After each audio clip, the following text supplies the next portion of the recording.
gitu ya. Dimana kalau teman-teman gampangnya gini deh, saya punya tim 20 orang teman-teman di kantor gitu ya. Jadi saya di kantor itu sering bete sama tim saya yang Gen Z gitu ya. Kenapa saya bete gitu kan? Mau apa-apa pakai WA gitu kan. Semua mau minta apa pakai WA, mau nolak kerjaan pakai WA gitu, mau minta kerjaan pakai WA gitu. Kadang-kadang WA itu lebih mudah miskomunikasi gitu. Tapi dipikir-pikir apa Gen Z yang salah, apa saya yang salah, janjian saya yang salah gitu kan, kenapa saya nggak pakai WA aja gitu, harus marah-marah pakai telepon gitu kan. Jadi setelah saya coba evaluasi gitu ya, sebetulnya tidak ada yang salah dan tidak ada yang benar.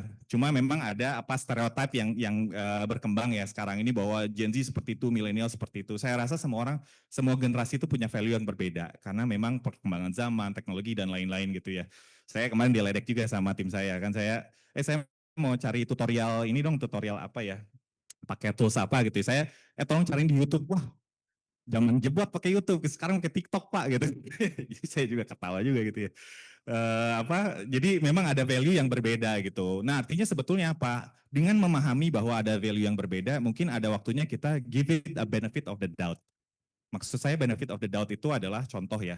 Misalkan pada saat tim saya, WA saya gitu ya, ngasih pandangan yang berbeda, ngedebat gitu ya, ngedebat saya, bisa jadi kita stop dulu nih. Ini jangan-jangan bukan ngedebat gitu. Mungkin pengen menyampaikan pendapat, cuma salah ketik gitu. Nah, setelah saya telepon ternyata benar. Ternyata bukan itu tujuannya. Jadi maksud saya menyampaikan cerita ini adalah sebetulnya sekarang dengan ada perkembangan teknologi gitu ya, dengan adanya perkembangan zaman dan value yang berbeda, interpersonal skill, being empathetical itu makin penting teman-teman. Jadi soft skill itu dulu skill tuh wah yang penting bisa coding, udah jago top gitu kan, pegawai top gitu. Sekarang itu coding udah diganti sama AI, kita vibe coding aja pakai ChatGPT udah kelar gitu kan, dapat semua coding yang kita butuhin. Tapi sekarang yang kita butuhin tuh interpersonal skill, bagaimana kita coba memahami generasi di atas kita, generasi di bawah kita. Karena jujur tim saya yang Gen Z itu pintar-pintar, jauh lebih pintar dari saya gitu. One thing, pasti lebih pintar in one thing gitu kan, or the other gitu. Jadi ada baiknya kita absorb yang bagus gitu kan, kita coba lihat lagi apa yang bisa kita improve gitu kan, and then kita being empathetical, dan kita work together supaya bisa nyampe tujuan kita gitu ya, biar cuan lah kalau di perusahaan tuh ya. Next slide. Nah, driving force yang ketiga itu teknologi. Nah ini sedikit saya sambil promosiin perusahaan kami gitu ya. Jadi perusahaan kami itu nggak bisa lepas dari yang namanya teknologi. You name it di industri apa. Jadi kita itu bergerak di 5 industri. Ini ya under Sinarmas Mining dan Financial Service Group, kita ada kurang lebih 300 perusahaan, 20.000 pegawai gitu ya. Dan ada di 5 sektor. Jadi mining, pertambangan gitu ya, financial service, logistik, consumer goods, dan juga apa lagi ya, satu lagi ya, logistik ya, tadi udah, ya dan juga logistik. Jadi kita cukup banyak.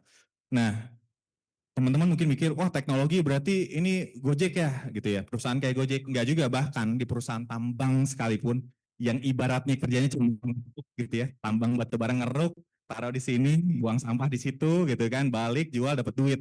Ternyata teknologi itu sangat penting. Contoh, saya ambil contoh gini, kalau di tambang itu perusahaan itu regulasinya sangat ketat, terutama terkait dengan safety. Kalau ada kecelakaan, apalagi yang berbuah kematian gitu ya, itu tambang bisa di stop sampai kasusnya selesai. Berapa lama? Bisa seminggu, bisa 2 minggu. Contoh kemarin ada eh, apa namanya tambang di Papua itu eh, Freeport ya, Freeport itu sempat tutup gara-gara ada kecelakaan meninggal, fatality. Mereka disuruh tutup, itu hilang tuh pemasukan, cash flow untuk perusahaan hilang. Teknologi apa kaitannya di sini? Teknologi itu bisa bantu ya. Contoh di perusahaan kita, itu kita pakai sensor. Sensor kalau misalkan biasanya pengemudi alat berat gitu ya. Kalau di tambang itu kan banyak alat berat gitu ya. Yang bannya aja segede lebih tinggi dari saya gitu ibaratnya diameternya. Jadi itu sangat rentan terhadap kecelakaan. Jadi kita buat sensor, kalau nunduk dikit gitu ya, ngantuk-ngantuk nunduk dikit, dia bakal dapat reminder. Ibaratnya diciprot air gitu ya, supaya bangun lagi. Jadi teknologi-teknologi kayak gitu ya, AI dan lain-lain gitu ya, robotik itu sangat-sangat relevan di semua industri bisnis, bukan cuma industri-industri digital. Apalagi digital gitu ya teman-teman ya. Gitu. Next slide. Nah, kalau kita ngomongin ya, kalau kita ngomongin di holding gitu ya, di holding perusahaan holding, kebetulan saya ada di perusahaan holding, jadi di bawah holding company itu ibaratnya kantor pusat lah ya, ada 300 anak perusahaan gitu ya, masing-masing anak perusahaan itu punya manajemennya masing-masing. Nah, saya ada di holding, rekan-rekan sekalian. Holding itu kami handle human resource, handle IT, dan juga yang terakhir itu procurement dan finance. Jadi kita empat empat apa namanya function itu dihandle oleh holding gitu. Nah, ini mungkin saya sedikit share gitu ya, snapshot teknologi apa aja sih yang kita pakai. Bahkan di HR gitu ya. HR gitu, kita mulai dari hiring sampai pensiun, kita sebutnya retiring, itu semua mau nggak mau itu ada teknologinya gitu. Dan teknologi itu semuanya dibantu sama AI. Contoh, ini baru aja case-nya ya, real case baru tahun ini kita coba apply. Saya baru beli namanya Workflow AI. Jadi untuk tim saya. Tahun lalu kita hire konsultan untuk mengautomasi beberapa proses kita. Tahun ini saya bisa lakuin sendiri gitu ya, pakai namanya aplikasinya Workflow AI, tanpa hire konsultan, lebih irit 10 kali lipat teman-teman. Jadi sekarang itu teknologi itu bukan cuma ada tapi sangat mudah untuk diakses gitu ya, dan juga sekarang apa ya, language-nya tuh natural gitu, kita nggak perlu belajar bahasa pemrograman untuk bisa pakai AI. Sekarang apa sebutnya vibe coding gitu ya, kita bisa vibe coding, kita udah bisa buat aplikasi website, cuma ceritain aja di ChatGPT apa yang mau kita buat. Nah, sesimpel itu gitu. Nah, apa namanya, ini juga sangat mempengaruhi, ada yang disebut ya, ada, saya tadi pagi baca koran, malah petaka untuk Gen Z gitu ya. Makin susah cari kerja, karena banyak kerjaan-kerjaan yang entry level itu digantiin sama AI. Nah, saya mau kasih kabar buruk, tapi juga saya mau kasih kabar bagus juga. Gini, kabar bagusnya gini teman-teman. Semakin mudah kita pakai teknologi, perusahaan kayak kami semakin mudah untuk buka buat perusahaan baru. Tadi saya bilang ada 300 perusahaan, biasanya kita cuma bisa bikin 5-10 perusahaan baru. Dengan adanya teknologi ini ya, ideation atau apa namanya, mempelajari terkait dengan regulasi dan lain-lain, semua udah lebih mudah, kita bisa buat perusahaan lebih banyak. Dan perusahaan itu pasti butuh manusia, mau nggak mau. Karena so far gitu ya, regulasi kita, apa namanya, kita contoh HR manajernya harus manusia, benar nggak? Nggak boleh AI gitu kan HR manajernya. Direkturnya harus manusia gitu, nggak boleh AI. Jadi pasti butuh orang. Nah, sebetulnya teman-teman bisa melihat ini sebagai sebuah opportunity gitu ya. Jadi instead of melihat ini sebagai wah lapangan pekerjaan sekarang berkurang, tapi lihat lapangan pekerjaan yang terbuka di kemudian hari. Bisnis-bisnis baru apa yang bisa dibuka setiap hari. Dan mungkin teman-teman dari mungkin 200-300 orang di sini bisa jadi entrepreneur gitu ya. Jadi buat bisnis baru, karena sekarang semakin mudah untuk bikin bisnis baru gitu ya. Next slide. Nah, saya mungkin sedikit share ya, terakhir dari saya sedikit share salah satu buku yang saya suka ya. Dia itu nama pengarangnya itu Morgan Housel. Mungkin kalau teman-teman atau Bapak Ibu pernah dengar Psychology of Money, buku Psychology of Money, that's one of my favorite ini ya, personal finance book.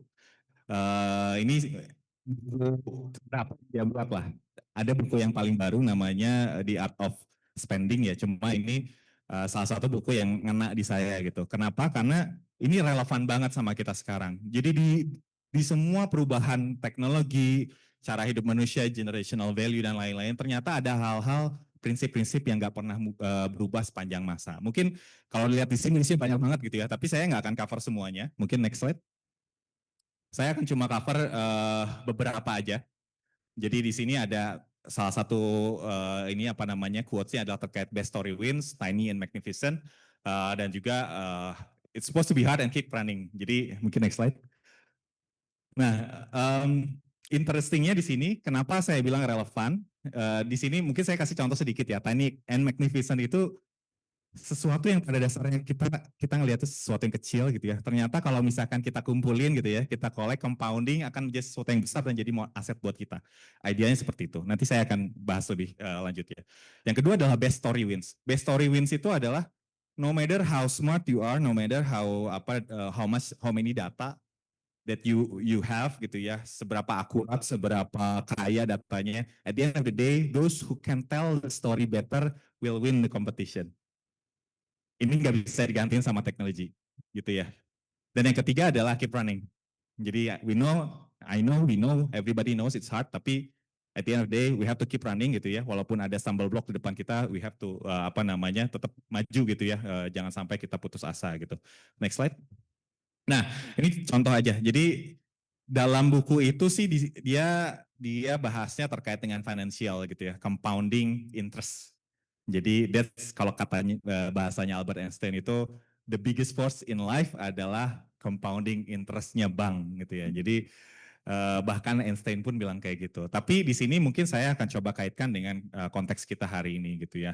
Tadi saya bilang teknologi is everywhere is important, tapi human touch is getting more relevant right now. Contoh gitu ya, kalau misalkan kita lihat yang pertama itu saya personally believe dan everybody in my office believe kalau networking, social relationship, interpersonal skill itu very very important. Nah, saya kasih contoh di sini, saya pun bawa data nih. Jadi dari beratus-ratus orang yang kita rekrut setiap tahun, ternyata walaupun udah ada LinkedIn, walaupun udah ada Jobstreet, walaupun udah ada apa gitu ya, kita masih sangat mengandalkan referral. 30% offering atau pekerjaan yang kita kasih ke pencari pekerja itu based on referral. Kenalannya kenalan gitu. Mbak Hera punya orang finance yang bagus nggak? Tolong dong cariin. Oh iya ada nih. Oke ya udah kita interview. Sesimpel itu. Contoh ya, contoh teman-teman. Selama saya berkarir, saya tidak pernah masukin CV ke perusahaan. Dari mulai saya lulus S1, saya dikasih referral oleh dosen saya. Kebetulan dosen saya itu suaminya kerja di Convery Hay Group. Saya yang masuk di BS, saya direferensiin oleh managing partner kantor saya, kebetulan kenal COO-nya Bank DBS. Saya masuk ke Sinarmas, teman kantor lama saya di Hay Group, gitu Convery Hay Group. Sekarang saya mau ditarik-tarik lagi sama teman-teman kantor lama kantor saya, cuma kebetulan belum masuk aja gajinya gitu ya. Jadi jadi kenapa saya bilang kayak gini? Ternyata ya mau teknologi kayak gimana pun, ya ujung-ujungnya lu kenal siapa? Saya juga bukan anak siapa-siapa teman-teman. Kebetulan saya itu apa ya kayak baik-baikin orang lah. Saya baik-baikin orang, orang lihat saya baik, kerjanya benar ya udah ini ada kerjaan bagus, mau nggak lu? Cocok nih kayaknya sama lu. And then saya kasih CV, saya interview, saya keterima. Most of the time kayak gitu. Even yang di sini kan ada 61% online platform ya. Teman-teman lihat gitu ya, datang dari online platform. Setelah dapat CV dari online platform, itu biasanya tanya lagi ke orang yang pernah kerja sama si orang ini, menurut lu kerjaan sini oke nggak?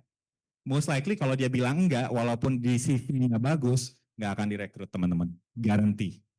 Gitu ya. Artinya apa? Artinya kenapa saya kaitin sama compounding? Teman-teman mulai dari kuliah ini kan ketemu banyak teman-teman ya, ketemu banyak dosen, ketemu banyak rekan-rekan yang kemungkinan akan kerja bareng.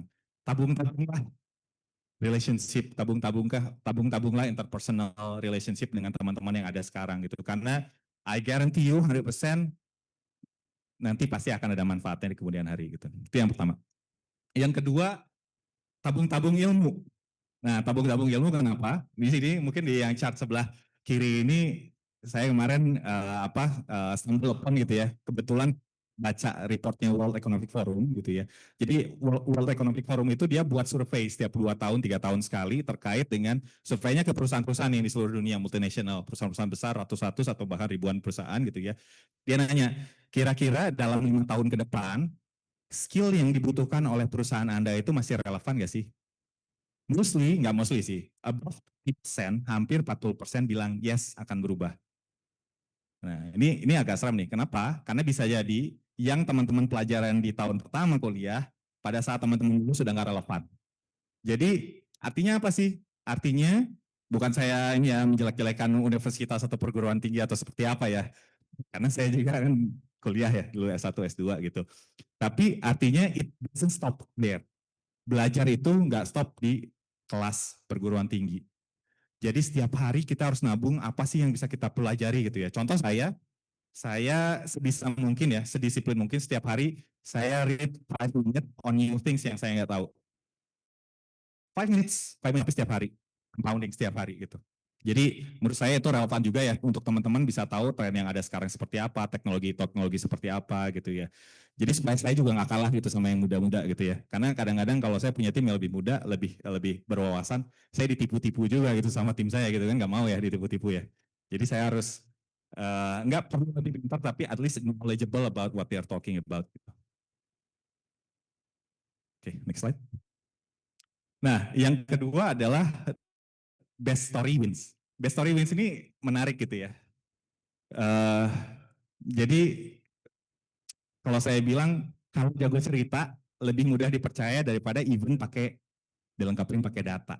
Teman-teman bawa data nih bagus, datanya bagus. Tapi kalau teman-teman nggak bisa ngomong, nggak bisa cerita, less likely untuk di approve sama bos. Contoh di saya gitu ya. Contoh kemarin kita mau invest di terkait dengan AI gitu ya.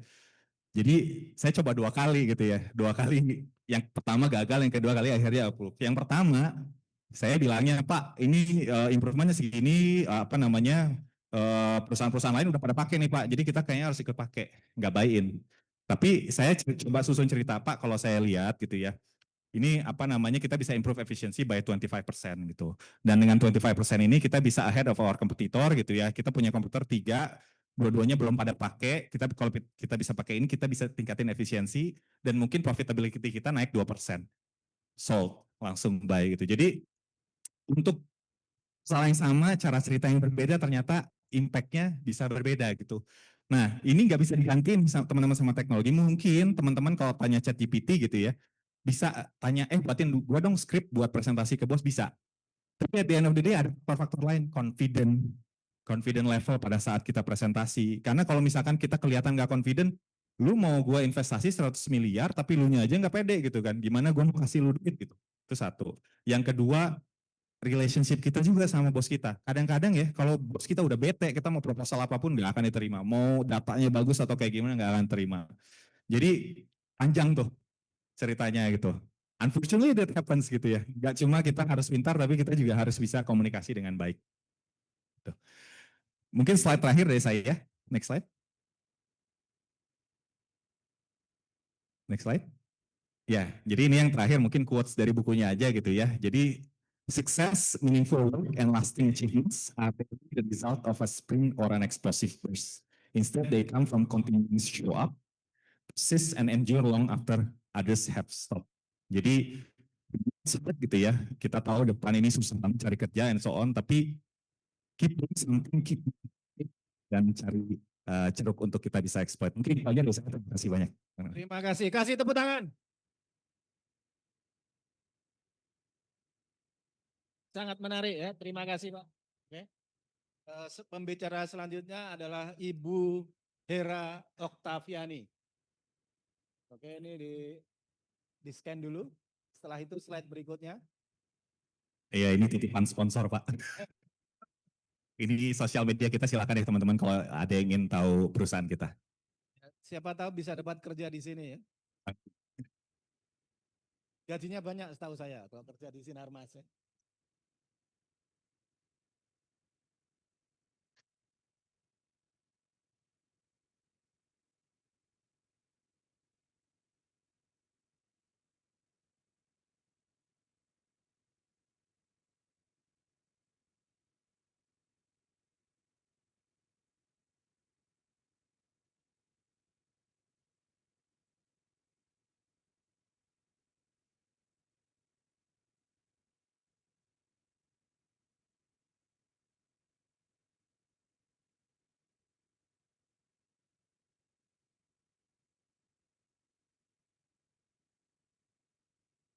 Oke, terima kasih. Selanjutnya slide Bu Hera.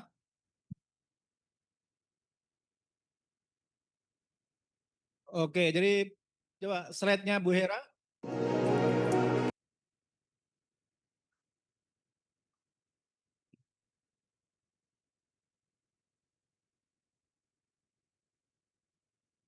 Slide pembicara selanjutnya Ibu Hera, silakan.